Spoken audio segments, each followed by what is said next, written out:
Over the next set of modules in this course, we will actually be trying to talk about the basic principles of network security, wherein we will introduce the concepts of cryptography and the associated security principles like confidentiality, authentication, message integrity, and the kind of keys that is actually used for securing the communication, as well as how those keys are distributed. So, later on we will also see some of the products that are typically deployed from the point of view of network security to get a feel of how these different principles of security are actually implemented in those kind of products and software tools. So, if I have to introduce about network security, we need to look at the different types of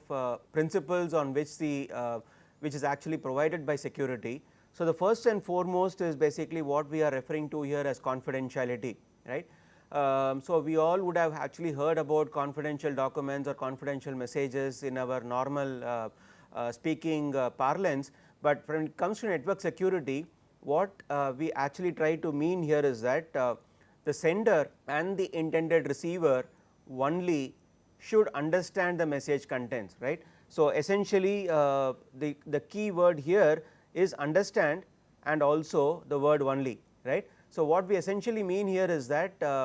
if some unknown or unauthorized person tries to take look at the contents of what is getting communicated between two different parties, then that person even if he is able to look at the message should not be able to understand what exactly was the intended message, right. So, how is it typically done is the sender encrypts the message and receiver decrypts the message. So, by this way, even if an unauthorized third party tries to basically look at the message in the middle when it is getting transferred on the wire, they will not be able to sort of get back the original message without knowing something what is called as a key, and this key is basically like a key to our houses, without which we will not be able to open it. Likewise, without the presence of the key, nobody will be able to sort of get back the original message that the sender originally wanted to communicate. So, the next principle is basically what is referred to as authentication. Now, what we mean by authentication here is that it would be required that the sender and the receiver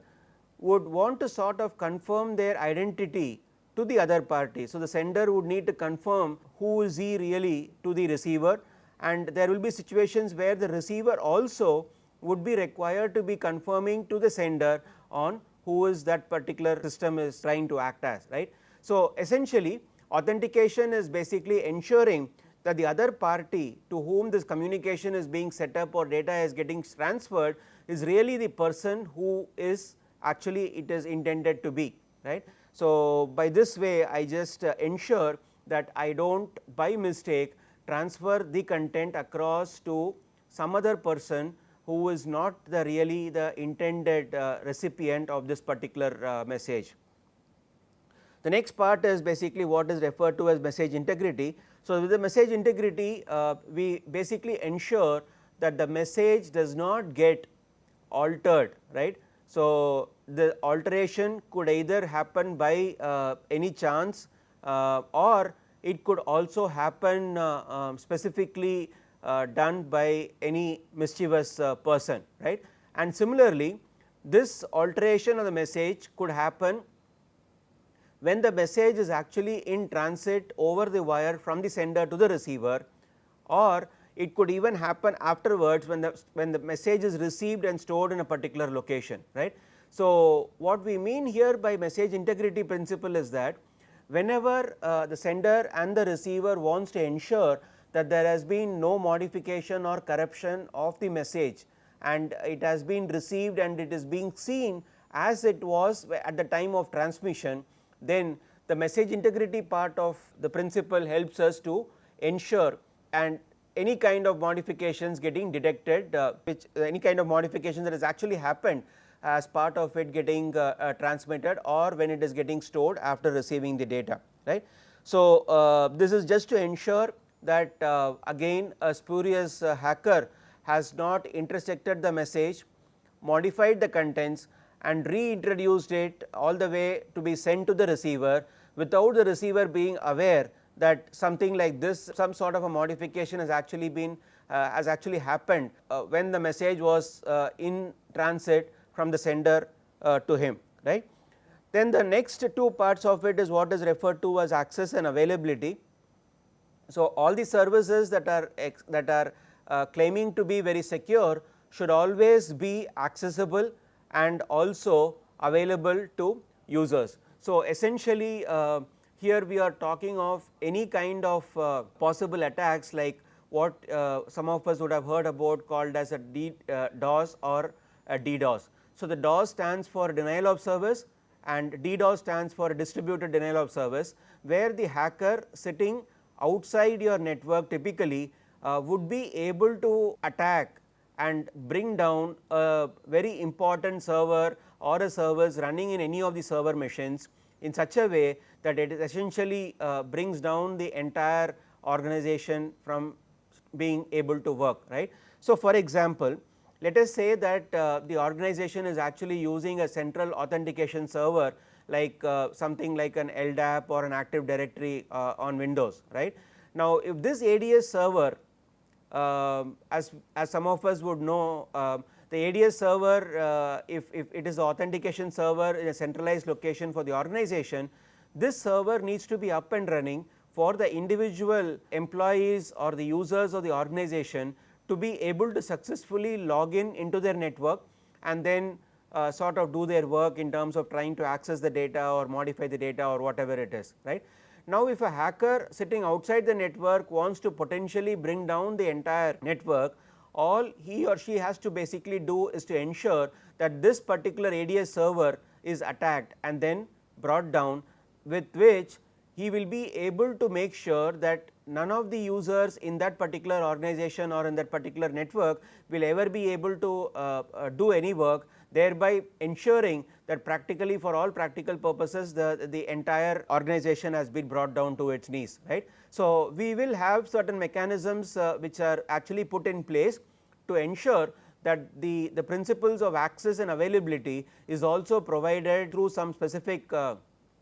mechanisms when we talk about network security. So, when we talk about network security, you need to classify people as either a friend or an enemy, right. So, a friend is somebody with whom you are actually expecting to talk, or who is also possibly a authorized user who can actually communicate with you and get the data from you, right. So, here the word user is referred to as somebody denoting a normal system user, or the user could also in some context refer to a system or a host or a node in my entire network, right. So, that is basically how we will have to correlate it when we hear the word user in the context of the network security domain.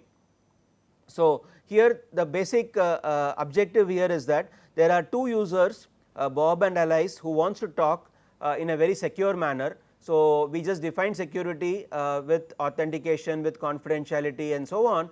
in such a way that a Trudy another character, if she basically tries to intercept the messages or make any kind of modifications like deleting or adding the messages, then this particular character should not be able to do that, right. So, here we are going to be having something called as a secure sender and a secure receiver. A secure sender will basically be doing the encryption of the data and then sending it into a channel which is expected to be a secure channel, and a secure receiver will be doing the decryption of the data in such a way that the receiver basically is able to extract the original data that the sender was actually trying to send the data to, right. So, here we are talking of a mechanism to make the sender secure, we are talking of a mechanism to make the receiver secure, and we are talking of a mechanism to have a secure channel of communication between the secure sender and the secure receiver in such a way that any kind of an intruder wanting to intercept the messages is not successful in their attempts, right. So, in the real world whenever people talk to you about network security, who all will these Bobs and Alices map on to, right. So, it could really be a pair of a web browser, web server that is actually being doing for electronic transactions. So, we all right now buy a lot of things from the e-commerce portals, and we all use typically a web browser to connect to our e-commerce portal site for buying the things that we require. And when we log in this manner, after selecting whatever items we want to buy, we also give them our confidential details, like typically either our bank account details or credit card details or whatever it is, and these need to go in a very secure manner and reach the intended e-commerce web server alone, rather than some other server or some other device or whatever it is outside, right. So, that is something which is really mandatory, and that the web browser and the web server combination here could really be the two parties that we are trying to map onto the Bob and Alice in the previous slide. Or alternatively, it could also be online banking client server. So, it could potentially be your web browser again, which is being used for communicating to your bank server. So, if you actually have a bank account with any kind of bank, they all provide online access facilities for you right now. So, you need to talk to the server on the banking portal site in a very secure manner, because all your account details are actually going to go across over the network, and these needs to be extremely secure. Again, it could also be a DNS server. So, DNS, as most of us would know, stands for domain name service, which is actually a network service that is actually used for mapping the host names to the IP addresses, right. So, a DNS client is going to transparently run on your system whenever you give any kind of a host name for connecting to, irrespective of whatever application it is. So, from your mail client or your browser, right, or any kind of a networking application, if you try to use any kind of a host name like www.google.com, DNS is a protocol that actually runs to convert that host name to the corresponding IP address. So, a DNS client wants to talk to the DNS server in a very secure manner, otherwise it has the possibility of it creating a lot of ruckus in the network. And similarly, routers exchanging the routing table updates also needs to be getting done on a very secure channel, and not being able to get easily updated by a spurious update from a device which could be existing or non-existing also, right. Likewise, we could actually think of quite a few other examples also, which will require two different parties in our real life day to day activities today in the highly networked world, where they have to be having a very secure way of communicating. So, if there are bad guys out there, what all could they potentially do, right. So, they can actually do a lot.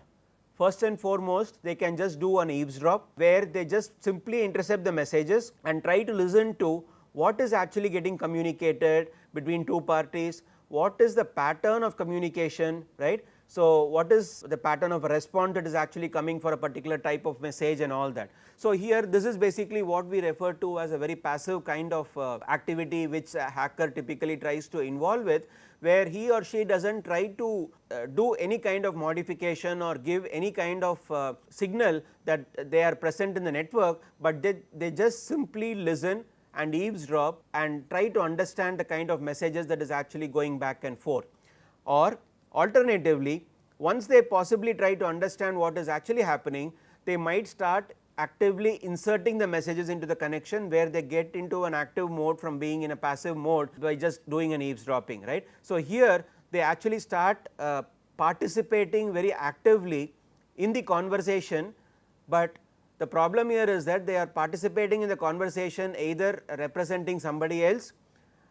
without getting authenticated properly. So, we do not want them to really do this, because of which I basically try to see what kind of mechanisms I can put in place to detect and then eject them out of my conversation, right. Or alternatively, they can also do an impersonation. So, impersonation is basically spoofing in such a way that they try to act as somebody else by just possibly modifying the source address in the packet, or for that matter any field in the packet. So, by that way they try to impersonate as somebody else, which is again a very serious issue for me, right. Or as a next step, they can even sort of hijack the entire conversation that is actually happening between two authenticated parties in such a way that the other guy is not even realizing that somebody else is acting as on behalf of the other party with whom he is trying to communicate with, or at the most he can basically go into such an extent that he can do a denial of service attack. So, as we were just discussing right now, I could basically have the hacker prevent a service from being used by anybody else, and thereby ensuring that the entire network actually goes down from it being from a usable state to a completely unusable state, even though all the servers are physically up and running, the network connectivity is up and running, but by trying to attack one particular service which is very critical for the entire network to be used, the hacker will ensure by doing a denial of service attack or a distributed denial of service attack that the entire network just falls flat on its knees, right. So, these are the different kind of things that potentially a hacker could do, and all these things needs to be protected against with if we have to have a network that is very secure and which can continue to function 24/7. So, for doing the cryptography, as we were saying, we will actually have confidentiality. So, what we essentially do here is that there are two types of ways by which we will be able to do confidentiality, but essentially for all of them I run an encryption algorithm on the sending side and I run a decryption algorithm on the receiver side, where the plain text is one of the inputs into my encryption algorithm along with the key that is used. So, with both these inputs, the plain text is getting converted into a ciphertext by the encryption algorithm and then sent on the channel, and on the receiver side the corresponding decryption algorithm will run with the key as an input. So, for the decryption algorithm I have two inputs, one which is a ciphertext that is going inside this block and another which is a decryption key. With both these inputs, the decryption algorithm will be able to magically generate the original plain text that the sender wanted to send, right. So, now what is the advantage that I have here is that the ciphertext that is actually going on the cable, right, if my attacker wants to basically take a look at it, they will not be able to understand the original contents, because it is expected that this hacker or the attacker will not have the key available with him, right. So, although he will be able to read the ciphertext from my network wire, they will not be able to make head or tail of that and sort of decipher that, because the whole message is actually encrypted with the key and this key is not available with the hacker, and because of which this whole thing becomes very secure. Now, this encryption algorithm basically there are two types, one which is called as a symmetric key and another which is called as an asymmetric key or a public key algorithm, right. So, a symmetric key algorithm, I have both the sender and the receiver use the same key, right. So, on the encryption side I will use the same key as what I am actually using for my decryption side for regenerating the message back to plain text, whereas in a public key cryptographic algorithm or what we call as an asymmetric key cryptographic algorithm, the encryption algorithm will use a different key what is referred to as a public key, and the decryption algorithm will use a different key what is referred to as a private key. So, in a symmetric key cryptography I could just do a very simple substitution cipher, where I will just say that I am just going to convert every character in the input plain text to some other character based on a particular table, right. Now, in this particular plain text, if I am basically doing this kind of a mapping, I can say that the letter A is going to be mapped to letter M, letter B is going to be mapped to N, and so on, right. So, when I receive the ciphertext, I do the corresponding mapping back into the original plain text by looking at the table, indexing into the table, finding the corresponding original plain text letter and then putting that as part of my plain text message, and I do this for every character with which I will be able to generate the complete original message, right. So, I could basically have to do a very brute force method, where I just need to find out by looking at different messages what kind of mapping is being used for this substitution cipher algorithm, and sometimes it could be very easy depending on in what language the text is being sent, right. Because if you for example take the language of English, although you have 26 different alphabets that could be used potentially, we all know from our comfortness in the English language that there are only a handful of characters out of those 26 characters which are very commonly made use of, right. So, the attacker in this with this information will try to ensure that the letters which has the highest amount of frequency probability out of those 26 letters, he first tries to arrive at the mapping for them, and with that he will be able to quickly arrive at what are the remaining letters depending on whether there is a 2-letter word or a 3-letter word in the entire ciphertext message that has actually come in, right. So, it could be potentially easy, but again it depends on what kind of language it has been made use of for this substitution cipher converting the plain text to the ciphertext, right. So, in symmetric key cryptography, as we were discussing, both the sender and the receiver will basically agree upon a key that is being used, and the key will be the same on both sides. For on the encryption side the same key will be used, and on the decryption side the same key will be used to get back the original message. So, some of the very common symmetric key cryptographic algorithms are, first one which is called as a DES. The DES stands for Data Encryption Standard. It actually came out around 1993, where there is a 56-bit symmetric key and on a 64-bit plain text, and it basically goes through multiple iterations of the same modification that is actually done, but for every modification, for every iteration, the inputs are basically different, because of which with this cipher block chaining approach, what is referred to as CBC, it basically becomes very secure. But after some point in time, with the advanced power of the hardware processing capability, DES was not that much secure. So, DES was getting replaced with triple DES and AES, where the AES stands for Advanced Encryption Standard. So, it basically processes the data in 128-bit blocks, and the key size here is basically much bigger. So, 128 or 122 or 256-bit keys that is actually used, right. So, because of the amount of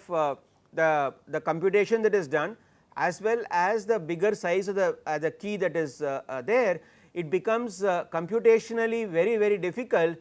for somebody to hack on to this particular protocol and trying to regenerate the plain text from the ciphertext without knowing the key that is used, that has been used for the original encryption. So, AES